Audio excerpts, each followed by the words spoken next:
Hello, in this video I'm gonna show you how to change Google Assistant language in Infinix Note 40 Pro. First, open Google app. Then press on top right corner. Open Settings, Google Assistant, Languages.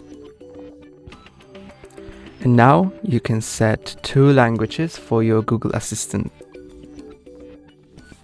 I will set the first one to English UK and the second one to Polish. And that's all for today. Don't forget to like and subscribe. See you next time.